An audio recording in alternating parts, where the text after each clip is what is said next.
নমস্কার বন্ধুরা, সীমাজ রান্নাঘরে তোমাদের অনেক অনেক স্বাগত। আশা করি সবাই খুব ভালো আছো। আজ আমি নিয়ে এসেছি ডিমের একটা রেসিপি। এটা হচ্ছে ডিমের কষা।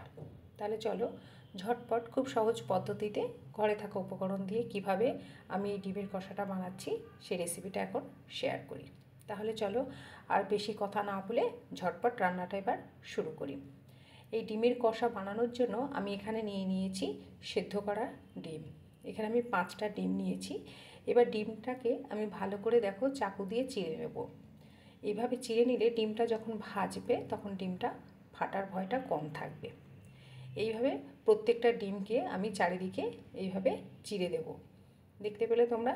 তাহলে চলো এইভাবে প্রত্যেকটা ডিমকে আমি এইভাবে চিড়ে দিই। দেখো সমস্ত ডিমগুলো আমি এইভাবে চিড়ে দিয়েছি।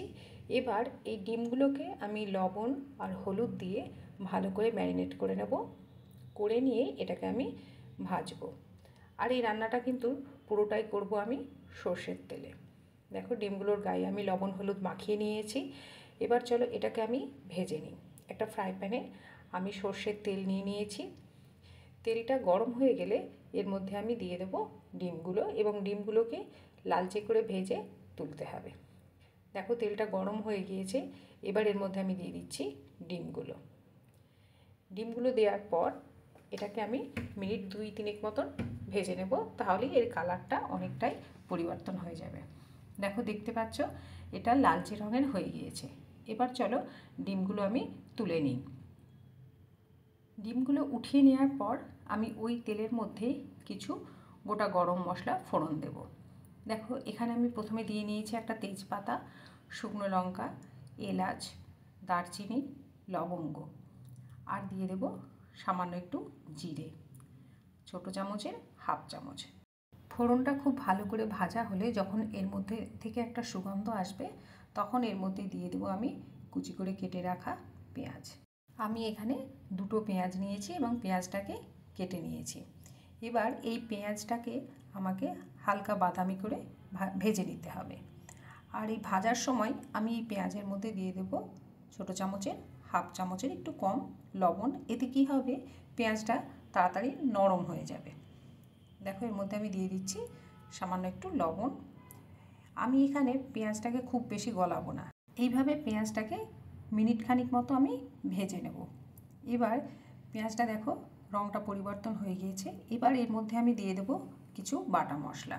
এখানে আমি দিয়ে দিচ্ছি দেখো হাফ চামচ রসুন বাটা, হাফ চামচ আদা বাটা।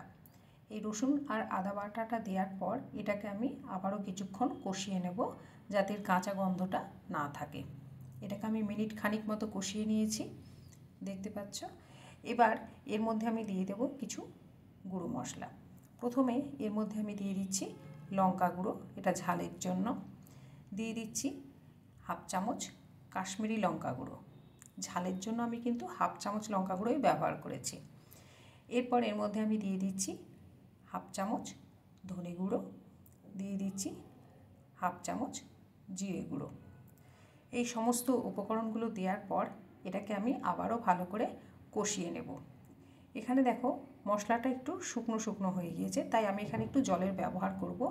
আর বলে দিই তার আগে আমি দিয়ে দিচ্ছি দেখো একটু লঙ্কা বাটা। এখানে আমি 2টো কাঁচা লঙ্কা যেগুলো লাল লাল হয়ে গিয়েছে সেই কাঁচা লঙ্কা বাটা আমি এখানে দিয়েছি। এবার এই মশলাটার ভিতরে আমি দিয়ে দিচ্ছি হলুদ গুঁড়ো। এখানে আমি হাফ চামচ হলুদ গুঁড়ো নিয়েছি। দেওয়ার পর এই মশলাটাকে ভালো করে কষিয়ে নেব। আর কষানোর জন্য আমি এর মধ্যে একটু দিয়ে দেব সামান্য পরিমাণে জল। জল দিলে এই মশলাটা পুড়বে না। দেখো এখানে আমি জল দিয়ে নিয়েছি। এবার এই মশলাটাকে আমি কষিয়ে নেব কমপক্ষে 1 থেকে 2 মিনিট মতন। 1 থেকে 2 মিনিট মতন কষালেই এর মশলাটা থেকে তেল ছেড়ে আসবে। দেখো এটা কষানো হয়ে গিয়েছে। এবার এর মধ্যে আমি দিয়ে দিচ্ছি টমেটো পেস্ট। তোমরা চাইলে টমেটো কুচি করেও দিতে পারো, কিন্তু সেক্ষেত্রে অনেক সময় টমেটোর খোসাগুলো মুখে বাঁধে, তো সেই জন্য আমি এখানে টমেটো পেস্ট দিয়ে নিয়েছি। এখানে আমি নিয়েছি একটা বড় মাপের টমেটো এবং সেটাকে পেস্ট করে নিয়েছি। এবার টমেটোটা দেওয়ার পর এটাকেও আমি কিছুক্ষণ কষিয়ে নেব যতক্ষণ পর্যন্ত না এর কাঁচা গন্ধটা যাচ্ছে। দেখো সমস্ত মশলাগুলো আমার খুব ভালো করে কষানো হয়ে গিয়েছে। এবার এর মধ্যে আমি দিয়ে দিচ্ছি ভেজে রাখা ডিমগুলো।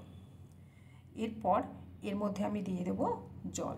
এখানে কিন্তু জলের পরিমাণটা খুব বেশি দেবে না, যেহেতু আমি বলেছি এটা কষা হবে, তো সেই জন্য এখানে জলের পরিমাণটা একটু কমই লাগবে। আমি এখানে দিচ্ছি, দেখো যে মশলা বেটেছিলাম আর লবণ হলুদ দিয়ে ডিমটা মাখিয়েছিলাম, সেই বাটি ধোয়া জলটাই আমি এর মধ্যে ব্যবহার করে নিচ্ছি। এখানে আমি দিয়ে নিয়েছি 1 কাপ মতো জল। জলটা দেওয়ার পর এর মধ্যে এবার আমি দিয়ে দেবো স্বাদ মতো লবণ। লবণের পরিমাণটা কিন্তু অবশ্যই তোমরা তোমাদের স্বাদ মতো ব্যবহার করবে। আমি কিন্তু পেঁয়াজ ভাজার সময়ও একটু লবণ ব্যবহার করেছিলাম। আর এর মধ্যে এবার আমি দিয়ে দিচ্ছি গরম মশলা গুঁড়ো, এটা 1/2 চামচ। ব্যাস, আর এর মধ্যে কিচ্ছু লাগবে না। এবার সমস্ত উপকরণগুলো খুব ভালো করে জলের সাথে মিক্স করে নিয়ে এটাকে আমি ঢাকা দিয়ে রেখে দেবো মিনিট 3 মতন। তাহলেই আমাদের রেডি হয়ে যাবে ডিমের কষা। তাহলে চলো এবার এটাকে আমি ঢাকা দিয়ে মিনিট 3 মতন ফুটতে দিই। ফুটলেই এটা রেডি হয়ে যাবে খাওয়ার জন্য। দেখো আমি ঢাকা দিয়ে দিয়েছি, 3 মিনিট হয়েও গেছে, আমাদের ডিমের কষা রেডি। এটাকে গরম ভাতের সঙ্গে বা রুটির সঙ্গে, পরোটার সঙ্গেও তোমরা খেতে পারো, খুব ভালো লাগবে। ওপর দিয়ে একটু ধনেপাতা ছিটিয়ে দিলেই আমাদের ডিমের কষা রেডি। এইভাবে তোমরা বাড়িতে বানাবে আর বানিয়ে খেয়ে অবশ্যই কিন্তু আমাকে জানাবে কেমন লাগলো। আমার রান্না ভালো লাগলে লাইক, শেয়ার, সাবস্ক্রাইব করো। সবাই ভালো থেকো, নমস্কার।